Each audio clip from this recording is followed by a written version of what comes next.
Oh, it's almost time. Morgan, what the heck? It's Tuesday and I have to see you again? I know. Friday not enough?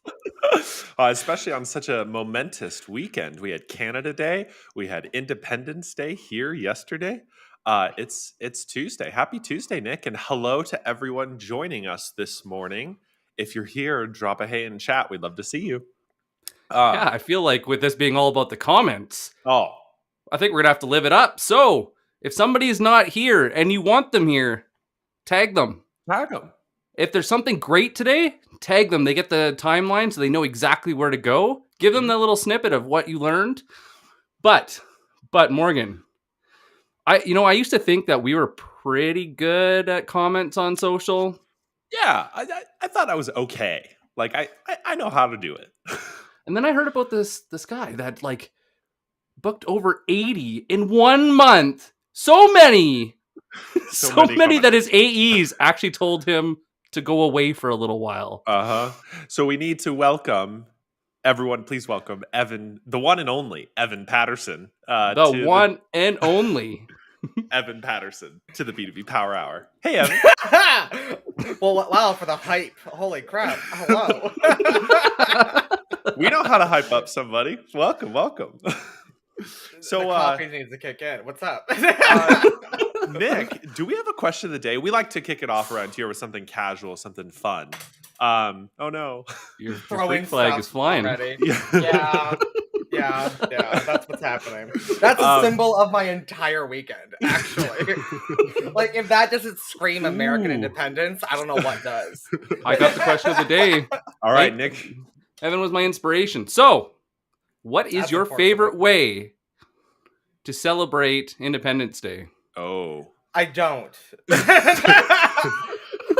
I'm a queer man living in America, so no, I don't. I understand that. Yeah. I would say when I was younger, I would go with my dad. My mom wasn't ever there, which is funny.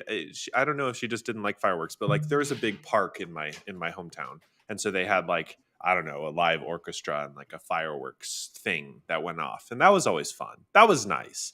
But then can't relate. It was also you also had to like, because it's America, so you also had to like dodge the drunk drivers on the way home. And that was always not great. So we always tried to leave soon after the show ended so that we could avoid the problems. Get home in one piece. Yeah. Basically. Nick, how do Canadians celebrate Canada Day? With human rights. Well, there's that. Well, I do have the freedom to do whatever I want. So it is pretty nice. We can't relate to you. It's honestly Canada. It's usually like Canada 150 was really big, and they did a lot of really cool events. This year they didn't do as much. There's this thing called COVID, and it really like screwed with all of like the festivals and everything. I don't know if you guys have heard of it. No, it's our mojo down our here. Our politicians here acted like it didn't exist. So no. You walk around my hometown, it sure doesn't. That's the. Anyways. Yeah, we can't relate. Never heard of it. No.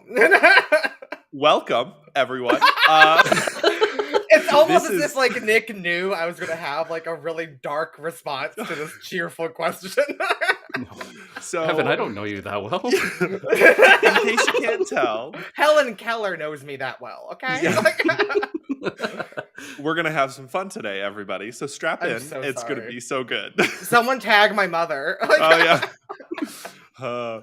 All right. So today we're talking about comments and booking meetings in the comments because Evan, you're ridiculous at this, and I mean that in an admiration way. Like, holy cow! And an insulting way. It can be both. It's only because he's jealous. It's not because it's true. It's true. I am envious. Too. So like how? So can you just give like a little background? What like role and position you were in at this company, and like what happened? Because like Nick gave like a little preview, but basically you were booking so many meetings that your AEs asked you to stop. Yeah. Take a paid lead. Take a paid time off to like. So this wasn't go just away. at one company. I've been doing this strategy in one form or another since I started working in sales. So I've had this happen at multiple companies, actually. Crazy. And I just No want to big. know more. Like what? Tell me more. Yeah, just tell me more. So what is your all-time record in a month? Do you know that? Like, Well, so you got to keep in mind that like the definition of good in a quantitative context varies based on like Ooh. industry. Yeah. So like 20 in one industry might be equivalent to 80 in another. So I don't want people thinking that like, oh, I can do 82. Like if the average is 5 in your industry, 80 is going to be a stretch, sweetie. yeah. You know, so what my record, I think I don't remember. I know it's between 80 and 90. Yeah. If I include my days working as an insurance agent, I was like, you were kind of like, we had to do outbound to get our own quotes done. At least before you had like a strong pipeline of like referrals. And I think the average person in my office was doing between 70 to 80, and I was doing about 150 to 160. Wow. That's a significant jump. And that's quotes. That's not policy sold. Don't get too impressed, y'all. Oh yeah. It's but I feel like, and I'm sure you see this in your role and in previous companies you've been at, one of the things that outbound sales reps struggle with, whether they're an outbound SDR or they're just full cycle account executive, is not, I mean, yes, there's discovery problems and like actually navigating the sale, but there's so much content around that. It's like, oh, go find your favorite sales trainer to help you out here. The problem we hear a lot is actually booking the meeting, right? So those numbers are a testament to some sort of strategy you're using or mindset you're using to generate results. The one that puts people out of work too. Yeah. A lot of people listening to this like, oh god, my job's in danger thanks to Evan. Good. Yeah. Or maybe you just steal the things and like, you know, put it to make work. yourself employable again. Yeah. Ooh, hot take. So, Nick, where did you want to start this conversation? Because I feel like we have a lot of questions. You're asking the man that asked me how I celebrate being an American to start the conversation. Yes. The Canadian. So, kind of the most common thing I get asked, Evan, other than like, does social actually work? Or the second most common is, what if my audience isn't on LinkedIn? But we're going to pretend like everybody's on LinkedIn because lots are. So how do you do this without pitch slapping? How do you do this in a way that gets people excited so that you get a first meeting and you actually get a second? That there's not just a bunch of no-shows? Because I get a lot of reps like, yeah, I book meetings, and it's like, cool. How many are you getting? Like, well, I book, 20 or 30 and like 5 show up. So yeah. The hard part, I think, that people don't really realize is there's only so much you can do to improve that no-show rate from how you actually ask for the meeting. But the one thing that I always focused on was how I got to the ask. It wasn't the ask itself, it was how I got to the ask. So that's where the whole concept of like postbound came in, where I just made sure that my ask made the most sense. That way, it's kind of like, let's say you fell down and hurt your leg, and I said, here's some medicine, here's a Band-Aid, here's whatever, right? No one in their right mind says no. So I just found a bunch of people with broken legs. Ooh, tell me more. Yeah, like how did we get here without like living on LinkedIn? Because that's the other thing I hear. Like, yeah, Nick, I would love to go and jump in the comments, but like, I have a bag to carry. Like, I can't go and get my commission and like do everything if I'm just on LinkedIn all day. Yeah. I guess like the thing for me is it's obvious, but I guess it's not for everybody else. But I go find people that are on social media, and my ICP for the majority of my career has been on LinkedIn. So I would go and find posts that were about, let's say when I was at Reprise, we sold demo creation software. Okay. And I would go and find salespeople, that were complaining, in their posts about, demos not being sufficient. Or struggling to get better at it, or finding sales influencers that were talking about ways to make your demo better. And then I would go into the comment section and I would find people that matched their ICP based on their job titles or based on their company or both that were talking like with some gusto basically in response to these posts. So if you were like a VP of sales saying, oh, these are some great tips, my team's struggling with X, Y, and Z also, I would then send you a connection request with a message saying, hey, I saw you commented on so-and-so's post about X, Y, and Z. Clearly you're struggling with A, B, and C. We're working on a product that solves all of that. Would love to know if that's worth looking at your time because you obviously just said you want to solve this problem. No one says no to that. No one with an IQ larger than a shoe size says no to that. And I wear a 7.5, so the bar is very low. So it's all about like making it make sense. No one ever accused me of pitch slapping because it was like I mentioned, it's like when you go to the doctor and you say, I don't feel good, you don't go, how dare you do the thing I asked you to do? Don't complain if you don't want people offering you help. It's interesting what you point to as well, which is like, yeah, you have this base layer, and we hear this all the time, this base layer of targeting or qualification or whatever it is. They have the right job title, they work in an ICP account, but there's this additional layer you're looking for, which is like demonstrated need almost. And that's in the comments. They're actually saying they need help or they're articulating something. So like what this is pretty technical and tactical. So like as deep as you want to go on this, like what were you actually looking for? Because not everybody just says, God, I need help with exactly what I sell. Like that's going to be such a small drop in the pond. I woke up in the middle of the night and I was like, just need software. People were on LinkedIn saying, I wish I could create this, right? Like, especially because you were selling something that was new. Right, it's kind of like Henry Ford when he sold the first car. No one was saying I need a car because no one knew what cars were yet. So, I always look back as to when I was an insurance agent. So everything we're talking about is common knowledge in insurance and financial services. It's taboo in B2B tech. So in insurance land, like when I'm trying to sell homeowners insurance, you just go and find people that are in the process of buying a home or getting a mortgage. You're trying to sell car insurance. You become best friends with car dealers and sales reps, and you go and find people that are shopping for cars, right?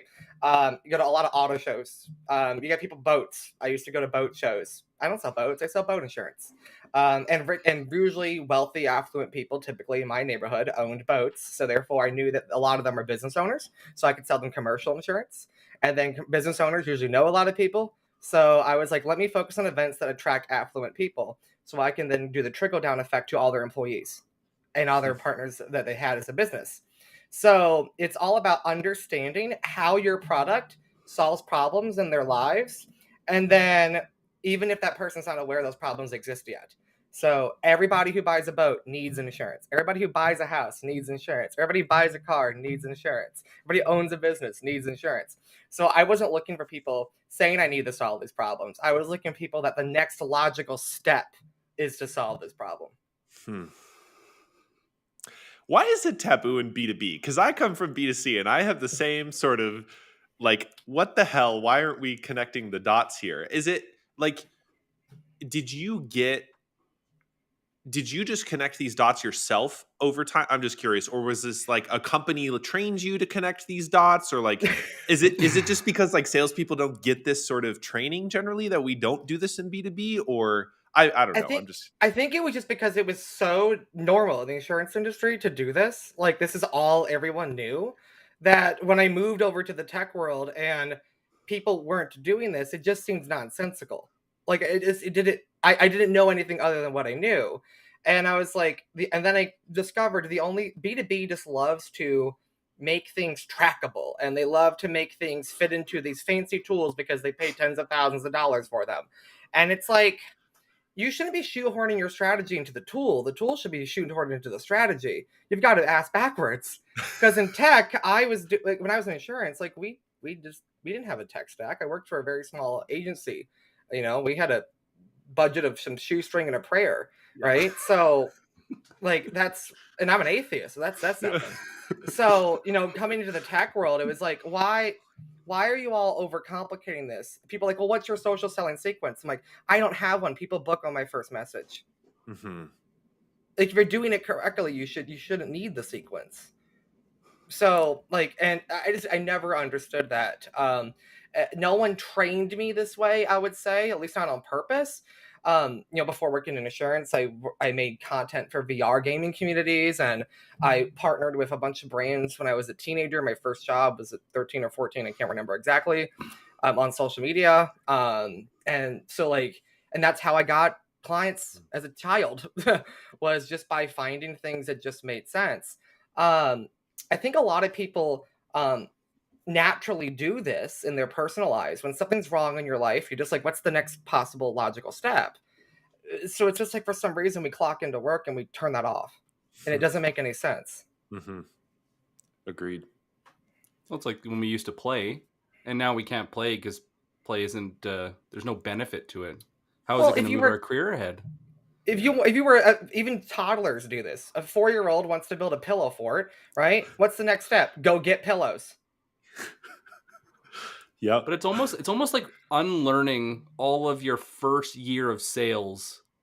I was in insurance sales as well, and you also learn when you go and show up to meetings in the evenings, because we didn't have the office, so we had to go to people's houses, and Yeah. a couple people no show, and you're like, this sucks. So how do I fix this so this never happens again? Yeah. And so you're reversing. But all the stuff I learned in B2B, like it was like what you said, it was to justify the tech stack.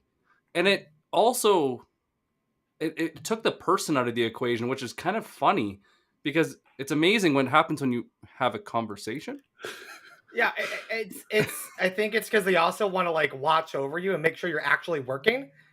And it's like, okay, fine. You know what I'm doing day to day more than you used to, but I'm also producing less. So you shouldn't be getting data for data's sake. You should be getting performance. So and people go, what? I can't trust my employees to do that. Then you have some trust issues you need to unpack in therapy, or you're hiring the wrong people. Mm. So that's no amount of webinars and workshops will solve this. That's a you problem. As a person, not as a professional. Yeah. What do you think, Morgan? I think Jacob has a really great question. It was where I was going to go next, honestly. So, Jacob, you beat me to the punch here. Jacob asks, what's your strategy to find these relevant recent posts about the problem you solve? Because Jacob finds it hard to search the right keywords to uncover the right topics. I've been there too. Yeah. So this is a hard thing. This is the hard part. So you got to put away all like the whole logic of like, I got to build a list in SalesNav. I don't build lists in SalesNav. When I was a BDR, every time I did that, my performance plummeted. So a lot of it was like, okay, I know what my ICP is. My bosses, they know, like they trained me to know what my ICP is. So I need to go and find sales content creators on whatever platform where these people hang out on. This happened to be easiest on LinkedIn for me. And I would bookmark like those 5 to 15, depending on my bandwidth, of content creators. And I would go and check their posts on a regular basis. I would engage with them and like them because I wanted to trick the algorithm into working in my favor. And that just comes from, I think a lot of people forget, like I was in marketing, then in sales, and then in marketing. So I've always worked with a marketing first mindset, sales second mindset. So I was like, how can I game the algorithm in my favor so I can stop looking for this content? It just gets spoon fed to me. And as you do that over time, it gets easier to find this content on your feed because it'll be like half your feed by default. Then the other factor is why I work at Trender. Trender is creating the world's first social media search engine that solves everything I just said in seconds, where it took me months to do what I just explained. So when Joe Caprio introduced me to Betsy Billhorn at Trender, it was like a no-brainer. So that's why I work here, and that's why we have LinkedIn coming soon later this summer. There's my pitch. And look, and it made sense. It's also why I'm really good at influencer marketing. And if you're a company who wants a B2B influencer, my DMs are open. I do have a rate card. Question, I made it make sense. One question I have that comes out of that: were you like how much time were you spending doing this? Because one thing I know, following influencers and commenting and liking can like take up some time. And not with Trender, but yeah. But for somebody who doesn't have it yet, or somebody who doesn't have the budget yet, or somebody It's who the same wants price to as coffee, but yeah, okay. to punish themselves Yeah. into learning the manual thing. Like, Yeah. were you going through and manually searching keywords in like LinkedIn search to find conversations, or were you like containing yourself to mostly just the active in content creator accounts? Yeah, so I tried the method of like searching for content based on keywords and while it was no more or less effective in booking the actual meetings, like the quality, the response rate and the quality of the meetings and the show rates were identical.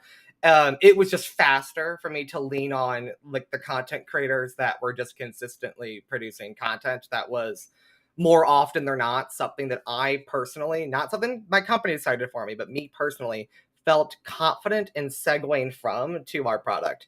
If I don't want to, if I sit there and I go, how the hell can I make this make sense from this post to our product in a meeting?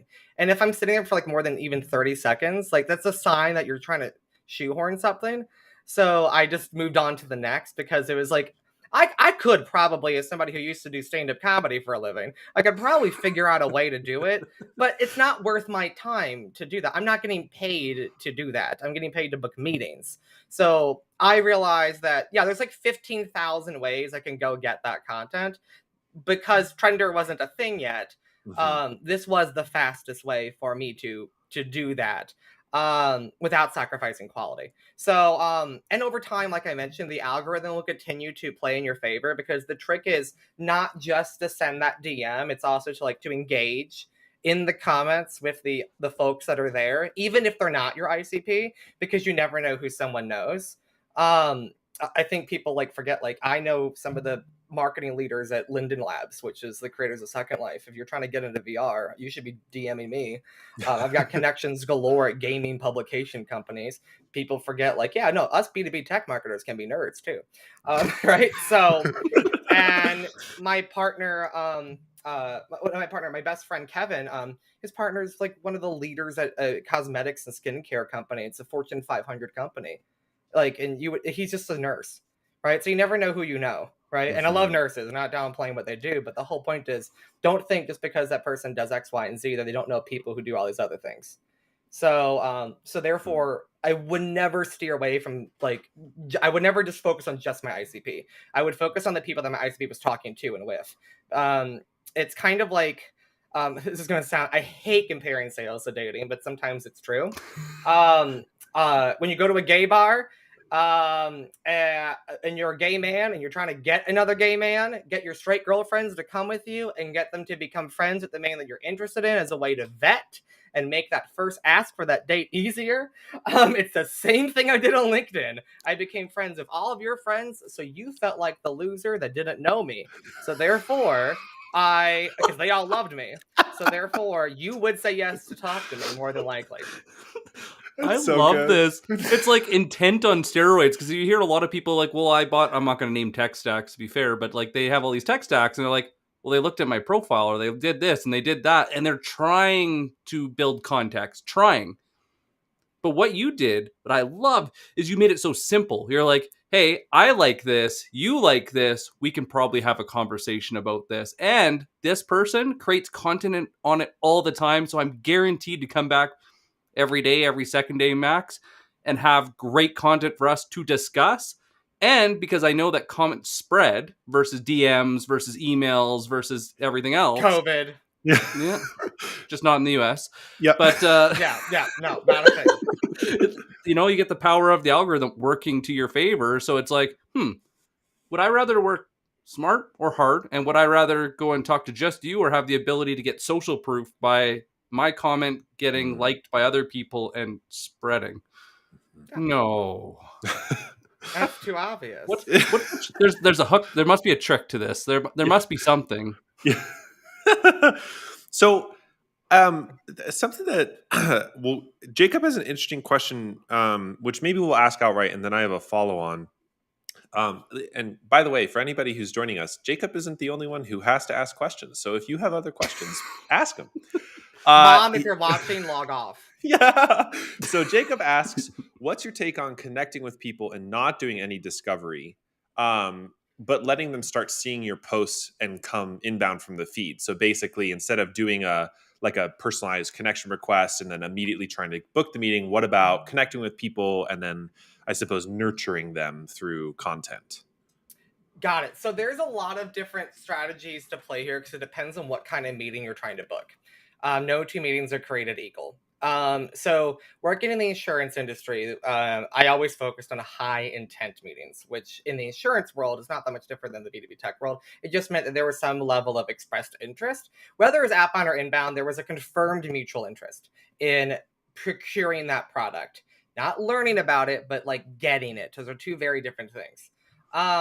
These people know they need it already. They just need to shop around and get the thing that they need. Where in tech, I usually, the happy medium that I personally prefer is that low to medium intent, where it's, I am vaguely interested in learning more. And therefore I'm not necessarily going to buy, but I'm interested in hearing you out and learning more because you've made it make sense to me. And like, at the very least, I've learned something, right? So I go and find people on LinkedIn. People on LinkedIn are people that typically want to learn. That's the demographic of the platform. That's why they're on the platform. People are on Facebook because they feel like they need to be on Facebook. People are on LinkedIn for that same reason. They're there because they want to be there. So I would find people that were, like in those comments, they were hand raising, expressing that they were vaguely interested in this because no one complains about a problem they're not interested in solving. Right. So as long as I had the intention, it's like the whole working backwards component, right? As long as I had the intention correct and I made it make sense, every single time we showed the product to somebody, one of two things happened. I love your product. Let me introduce you to the decision maker.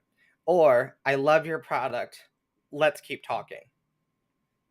So so it's all about deciding what kind of meeting you want. That's the first factor in answering that question. It's focusing on that meeting. I don't think it's necessarily about marketing versus sales. I think that there is a category in the middle that isn't discussed much. As a marketer, like my career in my life has been mostly in the context of like community and social media and dark social and partnerships and influencer marketing. I worked in financial services, nightclubs, entertainment, VR, gaming, B2B SaaS, so restaurants. So I've worked in a lot of industries, and they all have like one thing in common, which is like you need that evangelism context, which is quite literally like just leveraging your personality and making friends at scale. It's why it's very hard for me to like answer questions like how much time do you spend doing this, because I like what I do and I just don't take jobs at companies or products that I personally am not interested in, because I couldn't do everything I'm talking about if I wasn't genuinely and thoroughly nerding out about whatever the hell it was I was doing. And I also have to genuinely love the audience too. I have a friend that she sells a product that she loves, but she hates the type of people that are in their ICP, because culturally she does not get along with them at all. And she tells me all the time, I should have taken your advice. It's not about loving the product. It's also about loving the ICP. So that's why I don't think it's about marketing versus sales. I think it's about marketing versus evangelism versus sales. Good call. Interesting. And Tatiana, I believe your privacy settings don't let us see your name on our end, but Tatiana asks, one, this is a funny question because I think I know the answer, Evan. So would you say you spent more time on social than on cold calls? Yeah. At Reprise, I made a whopping -3 cold calls. Yeah, I was that BDR that would like refuse to cold call, fire me, you know. Mm-hmm. So It's like just I don't not for care. you. Yeah. Yeah. So Even in insurance, I didn't cold call. They refused. It doesn't mean I won't pick up the phone. I just won't cold call. And that's this follow on, which is interesting. And we hear this a lot, which is like, how do you communicate this to your managers in a way where they weren't like, you need to get back to working our sequences that we designed for you? I don't work for managers like that. It's just that simple. And if you get a new manager, then you quit and you go work someplace else. Is there? It's harsh but true. I agree with you. Is there somewhere in the middle that even for your own sanity, you're like, this shit is working, I should keep doing it? Above the obvious of like, I'm booking more meetings. Is it because it's easier to book meetings? Like, what is your mental, like, you're always looking to get better. I see you all the time in comments, like learning and pushing yourself. Yeah. So what are you looking for? What is your guide that you're actually getting better, that you're refining your craft? Um, I so I specialize in top of funnel. Whether I'm a marketer, salesperson, or evangelist, that's where my forte is, right? So I use like how it progresses through the funnel after me as like a health benchmark of what I do, because while I'm paid to fill the funnel, and like every BDR or SDR should be, their pay should be primarily focused on the meetings booked. It shouldn't be focused on the progression through the opportunity to a chain. And if you disagree with me, please delete your LinkedIn accounts and unplug your internet forever. But because it's offensive to pay people based on things out of their control. However, that doesn't mean the SDR, the BDR, the sales rep should be ignoring that. They should be using that as a health check to know if, like, okay, this strategy, like the strategy might be great. If you're booking 50, 40, 60, whatever, like if you're noticing an increase in number of bookings, but you're noticing the close ratio is less than good, because okay, fine, your AE can't make the close ratio higher. Your job is just to give them more swings, right? So, if you're noticing that drop, just shift the direction of where you're going. Sometimes it's not the strategy, it's just the where, right? We targeted pre-sales and sales reps and sales leaders and marketing leaders and all these different types of job titles at Reprise, because at the time I was there, they were still trying to figure out who their the best first meeting was with. And I haven't worked there in a hot second, so I don't know if they've gotten enough data since then, so I can't speak for the results of that experiment. But I can say that that was part of my job, was like, hey, Evan, we know logically, based on how businesses work, these are the people that could be interested in our tool. So part of your job is to figure out, like, okay, is it harder for me to book meetings in certain titles over others, or certain departments over others? And then what happens after I book those meetings? And then figure out which one made the most sense, which was the most meetings and the most progression. So take that logic, whether you're at an early stage tech startup like Reprise was when I started, or if you're at a Fortune 500 established company, that logic works everywhere. It's all about like benchmarking the amount of fuel going into the car and the MPG after, or whatever the hell they call it in Canada. Yeah. We won't go there. It gets too confusing. I can add like the different measurements up because they link together. So in America, we can't do that because our public education failed us. And that says something, because I went to a private school. I went to private school, so that says something. Oh man, how'd you guys kill me? I love this because you gotta find your superpower. I will be honest, there are some people that are just good at cold calling. There are some people that are just good at emailing. Play your aces, please. There's a lot of people that write social selling in their job description and they suck at it because they treat it like cold emails and cold calls. And I think the one thing that when we first talked, you talked about social selling isn't every sales slammed together. Social selling is just social selling. It is a skill in its own. And if you hire people to do cold calling and emailing, you start them there, and then you try to just tag in social selling. This is ignoring every seller's natural ability. You have a superpower that you're just naturally better at than anyone else. But if you don't benchmark yourself and your manager's not doing the work with you to go and figure this out, you know what? You can just take lead and start tracking these numbers and be like, hey, when I go on cold call, I per connects, this is how many meetings I book, and then this is how often they close. This, when I go and book them on social, I get this many in this much less time or more, whichever it happens. Yeah. And this is how many close. It's going to be pretty obvious within what I find like 2 weeks to 3 weeks that you can see a pretty easy trend of, depending on your sales cycle and them closing. Yeah. Yeah. For me, it was like within a month, I could start to do some health checks here. Yeah. And I also used to look at it over the course of a career, not over the course of a job. Because obviously, like when I went from one SDR role to another, it wasn't like I lost that skill set. It wasn't like I, like the blueprint restarted everything. And a lot of sales reps, that's what it's like. And maybe it's because I make a portion of my income comes from my personal brand, whether it's like side hustles or influencer marketing or affiliate marketing. Like the average person when they vet for a job, right? Like, okay, am I going to get paid well? Do I like my boss? Do I like the product? Do I like the ICP? Do I like my coworkers? Are the benefits good? Is there room for me to grow at this company? All the right questions to ask. And if it's a startup, what's the runway, right? All these questions are great to ask. But then there's like, okay, is this on brand for me? What about my followers? Is this product steering too far away from what my followers know me for? So I look at full-time employment no differently than an influencer marketer looks at a brand deal. So if Trender was a company that sold accounting software, and I use accounting software as somebody who is a freelancer, right? So I love the accounting softwares that I use. By the way, shout out the QuickBooks, but non-spawn. But I wouldn't work there because it would be so totally off brand. So it's not just about moving your blueprint and your strategies over from one role to the next. It's about, is this logo good for my audience?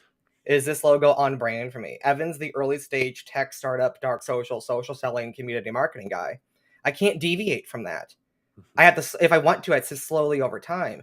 So when I went onto LinkedIn for the first time, I was fully diving into like tech sales and early stage tech startups.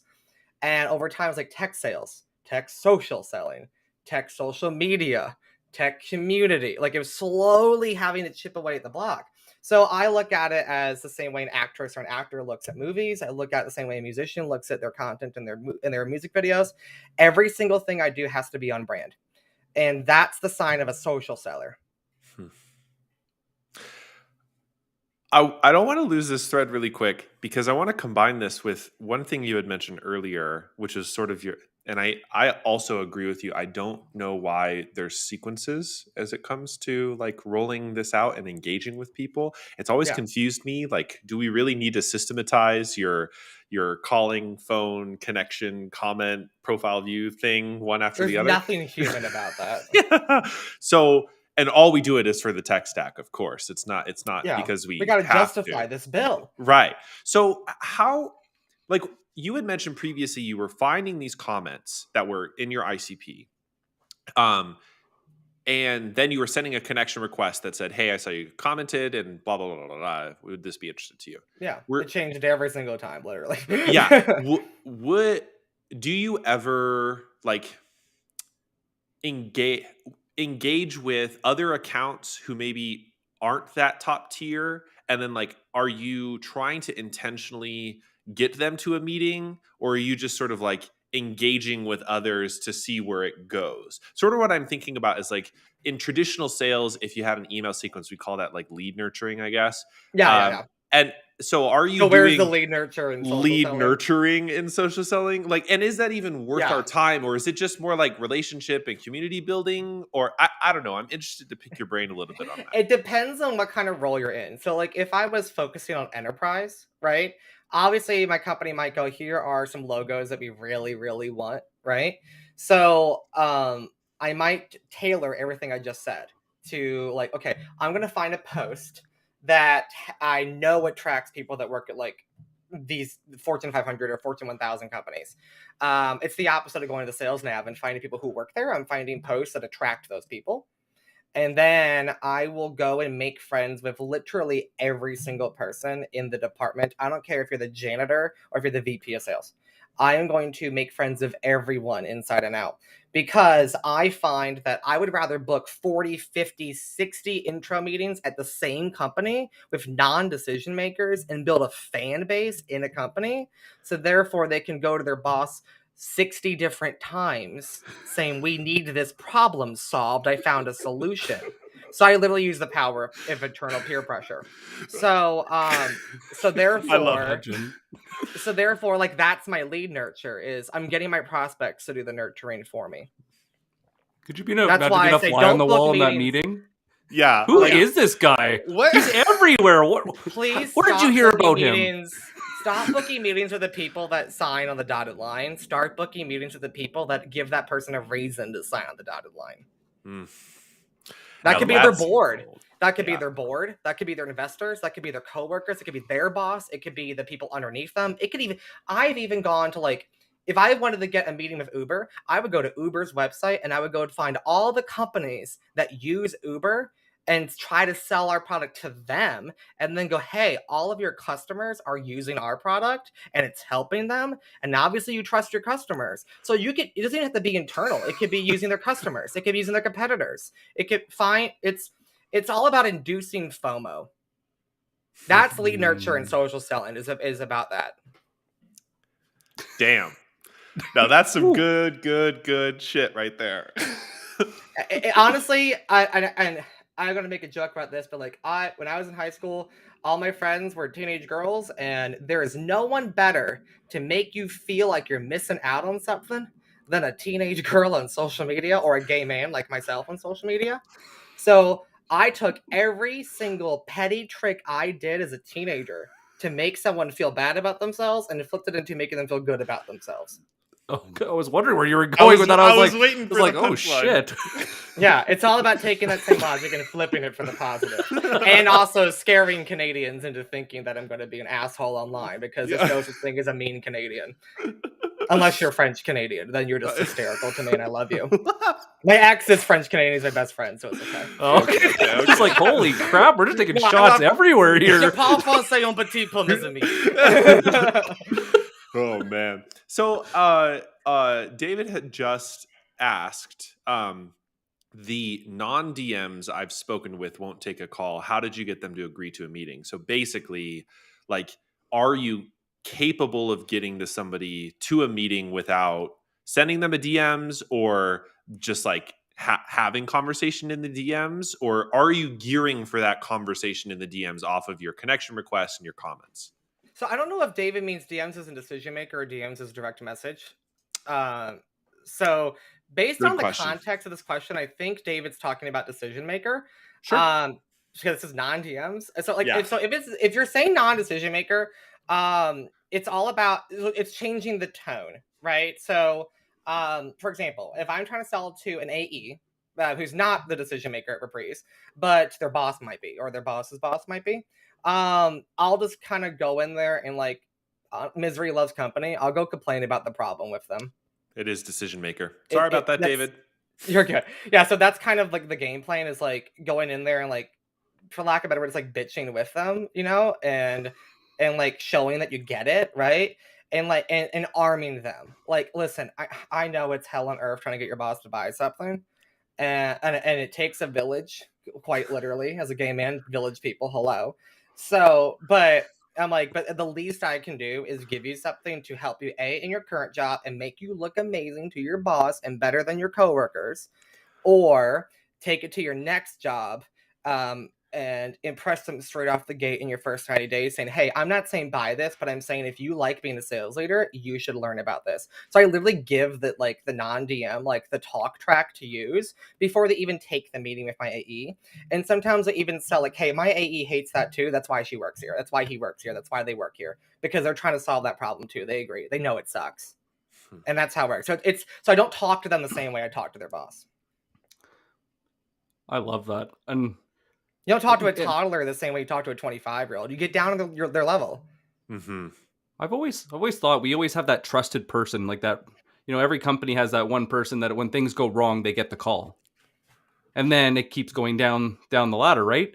Yeah. One of my favorite strategies was like, it's playing the guessing game. It's almost like you go to the mall and you're like people watching, and you're trying to figure out what they're talking. Like, you're trying to kind of read the body language. So you're like, in this org, who do you think is going to get the call? Who's actually trusted? How would this move through? And that's kind of my fun way of doing it. But I love the way you did it, because now how do we empower them to work its way up?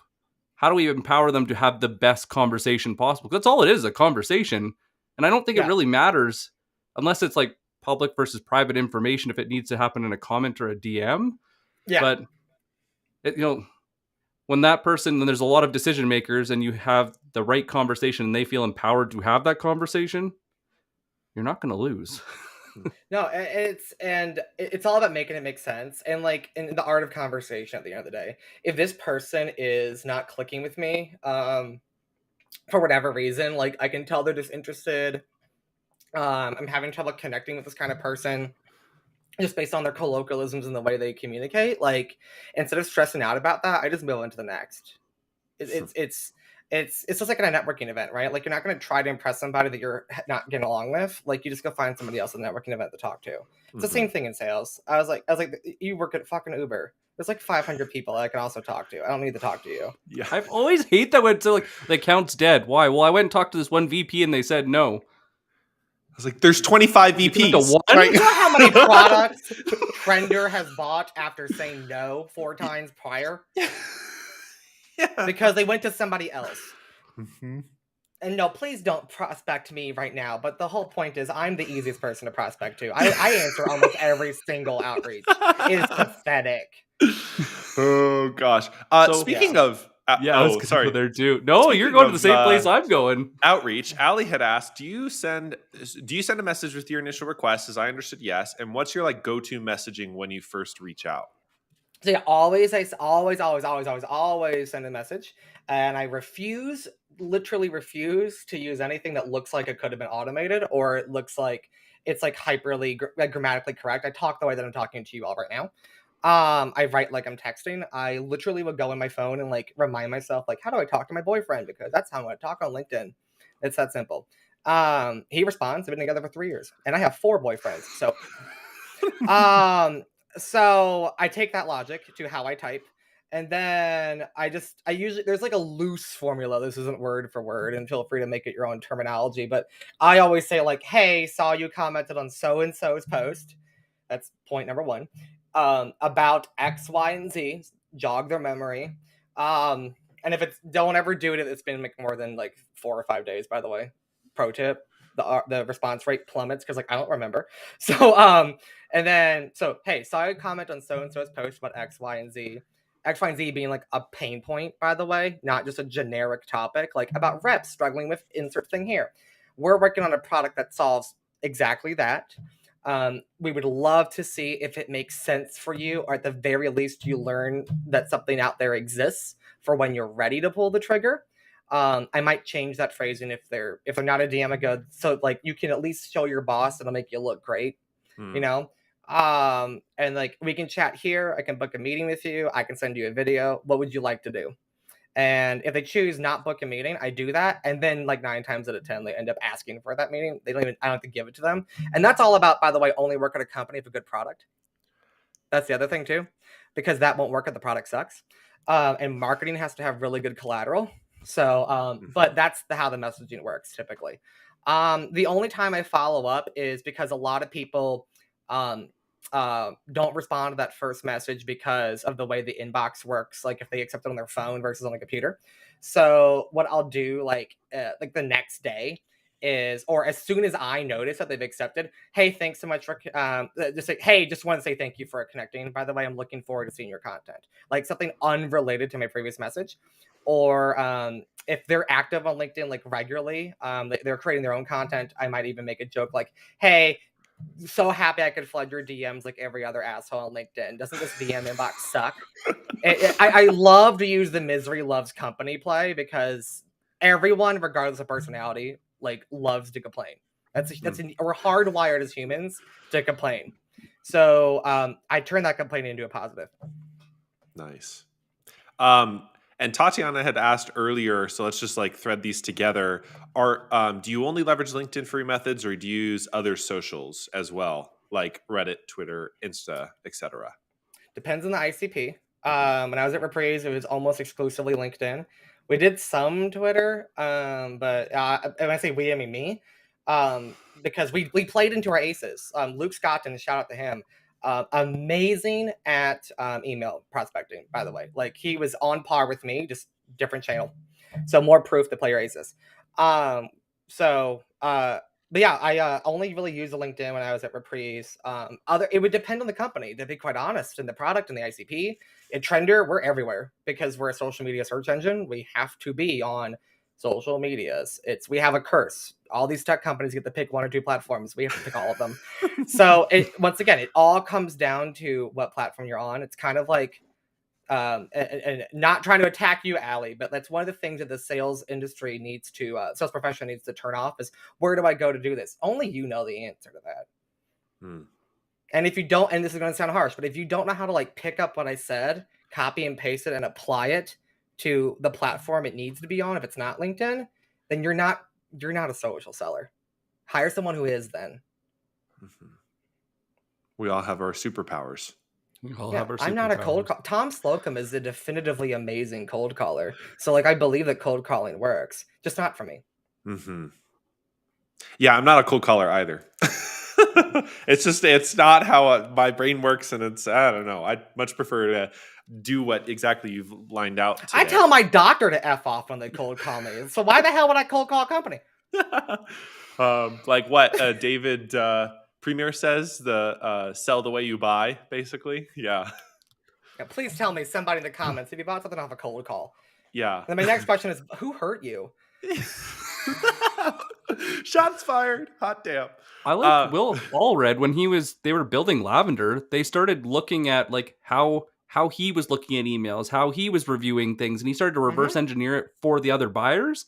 Yep. I think that's the most brilliant thing, because birds of a feather flock together. I don't know how many times I've frickin' said this lately, but like, if you prefer to have people reach out on social, that's probably a sign that you like social, so you should lean into social. But if you respond to your email all the time, maybe it's that. Unlike also, me. Play to your aces, not just from a skill set perspective, but like from a niche audience perspective, right? Like Will Allred had a niche audience of like early stage tech sort of founders or scrappy entrepreneurs, because that's who Will is, right?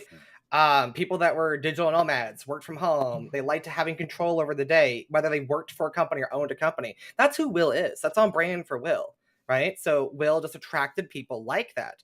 And there's overlap with that and Lavender's ICP, right? So, with me, if you look at my pipeline versus Luke's pipeline, nearly identical number of meetings, completely different channels, same company, same product, same ICP, but my pipeline was almost always queer people, women, people of color. Why? Because they saw themselves in me and my content and the way I talked in my brand, right? And so when I worked in insurance, my boss quite literally, she's like, Evan, you're great at sales, you're great at marketing, you're gay as hell, and you're very well known locally in the gay community. We're going to get you ads in local gay newspapers. I'm going to pay for you to go to gay networking events. I'm going to pay for you to get something at Pride Fest. I'm going to give you business cards to give out when you're at a bar and you go meet some guy that owns a business, like play to the community niche personality levels of your employees. And it worked. So there's entire industry, like there's real estate agencies owned by gay people, of course, queer people, of course, that they seriously follow the migration trends of American queer people as a way to make money. So as a salesperson, I'm like, okay, not only do I have a niche professionally, I have a niche personally. How can I combine the two? I'm going to go find all the sales reps that are queer at these companies because they already love me for that reason. So getting them to love the product's going to be that much easier. I think that's absolutely fantastic advice, but being in B2B sales, I think that's actually one of the hardest advice you can hear, because when you're in B2B, you lose yourself. You lose yourself to sequences, but like honestly, Evan, like a lot of the companies, when you're starting out, they want you to be nothing. They want you to be them. And so it's like, what is my 5 to 9? What do I enjoy doing? Who am I as a person? What will I not stand? What will I stand for? What does it mean to be me? And I think this is one of those like really meta conversations where you got to really dive deep. And if you don't do it, you'll never stand out, because you're just going to be another player. But even look at, if you even want to look at sports, the top paid players aren't the team because they're just all about the team. It's because they have a personal brand. They're authentic to who they are and they stand for it. Yeah. So what do you stand for? I think I had a big, literally screamy match with a former employer where I was saying that I got caught saying on a webinar one time that I treat all the companies that I worked for, whether it's a contractor or I'm a full-time employee or I'm just doing a brand deal, whatever it is, they're my clients. I don't care if I'm W-2, from 1099. I don't care how they're paying me. They're my clients. And they go, oh, so you don't have the same loyalty or commitment as somebody who goes, I work for them. Like, no, I actually probably have more, because I'm saying I am employed by me and my skill set and my personal brand. And you're buying my skill set, my services, my following, whatever it may be, my personality. So therefore, I'm actually saying that I'm going to be personally bothered if it doesn't work out. If I just work for you, like I'm just going through the motions of a cog in a machine. By calling you my client, I'm saying I'm taking ownership if this doesn't work out well. If I work for you, then the ownership's on you, actually. That's how that works, especially in at-will states in the United States. So I was telling this guy, I was like, I that's how I look at it. It also goes back into what I was saying earlier. I don't take jobs where I don't feel like it's on brand for me. And there are a lot of companies that I would love to work at, but I'm like, my audience doesn't want me to work there. So it's all about this balancing act of like my audience and my needs and career and desires as a professional and as a personal, like as a human being. So it's all about that balancing act. So that's why I always say, like, you can't take a sales rep that does emailing and cold calling and then shoehorn them into social selling. All this like woo-woo hallmark stuff that I'm saying right now is a part of the skill set to be a social seller. Ask Brittany Broski, a YouTube comedian influencer. Ask Whitney Cummings, who's a comedian influencer, one of the largest podcast audiences in the world. They're all going to tell the exact same thing I'm telling you. You need someone who's personal brand, content, social media, evangelism oriented. And that's seldomly the person who does cold calling and emailing. It can be, it just typically isn't. And I will challenge that a little bit, just because the one of the things I get really annoyed with is everybody keeps telling me that personal branding is social selling. It's not. It's part of. But the one thing that I'm pulling from this, and it was the same when I used to cold call, is the more of yourself that you show, not tell, the more people gravitate towards you. It doesn't matter what platform is easiest for you to do that. Yeah. But people know it's, what is that, the branding thing that they do, Morgan, is you go and take like somebody else's brand and clear off their brands and see if they can read it and recognize who it's for. Yeah. Scrape the logo and see if you can identify based on their headlines and copy. Yeah. If you took your pitch, if you took your outreach, if somebody else that works with you all the time, if they went and like scraped it off, could you guys figure out who's who in the zoo just from how you talk? If you can't, that's a good sign that you need to lean in more on who you are to show, not tell. Because you can say in your summary all the time who you are. Evan, have you ever met somebody? Oh God, big pet peeve. I haven't thought about this one in a while. Back in the day when we used to meet people in person, but you would see you'd be talking to them for like a year on social, and then all of a sudden you meet them in person, and you're like, who the hell are you? Because they're right. You're like, what happened? If anybody in the comments has ever met me in person, I get this all the time. Oh my God, you're even louder in person. That's the only complaint that I get. Doesn't surprise me. Yeah. I was like, yeah, because I can get arrested for what I really want to say on LinkedIn. Yeah. That's the only difference. So, but no, I agree. I've had that happen at a few networking events since things have been reopening up, because in the land of no COVID ever existed here, right? So that's a joke, by the way, for the 3 people that aren't getting that in the comments. But that's incredibly annoying, and that's also the sign of somebody that is not. They might be able to get some like short wins, but it's not going to be sustainable. It's gonna F off. It's gonna hurt the brand that they work for, but the only person that's gonna hurt the most is themselves. And it might not mean that person's bad at doing everything we just said. It just might mean they're doing it at the wrong place. That's why I always go back to that. It needs to be on brand for you. And when I say personal brand, I'm not saying you got to be a content creator. You have to just like focus on growing your network. My boss, Les Yeton, he knows more people than I know. He doesn't create content, but he's got a strong personal brand. It has nothing to do with followers, right? So it just depends on like what is the goal you're trying to achieve. If it's social selling on LinkedIn, yeah, you might want to find people that are strong personal brands on LinkedIn. But if you're an insurance agency who's like, okay, I need someone who's good at networking at a boat show, yeah, probably doesn't mean shit if they have a following on social media. There's going to be good at networking events and know a lot of people, right? Yeah. So it's all about the definition of a personal brand. Well, what a power hour today with you, Evan. I've learned so much. You've dropped some great insights. I haven't laughed this hard with one of our guests in a long time. You had some great hot I takes. think you Loved need it. some funnier guests. When, when this gets published on our podcast, we get to add the little E for explicit, which is always my favorite. E for Evan and explicit. A for Great. Evan and explicit. For And P everybody, for please stop and turn it off. Yeah. For everyone who's joining us today, these are always recorded either here on LinkedIn at this event link or on the B2B Power Hour YouTube page. We do these Power Hours all the time. Every Friday, we have a live show. We bring on guests throughout the week. So thank you for joining today. Thank you, Evan, so much for your insight and your wisdom and jokes as well. It's been great. You will all be getting my bill. Yeah, can't wait. Thanks, everyone. Take care, everyone. Bye.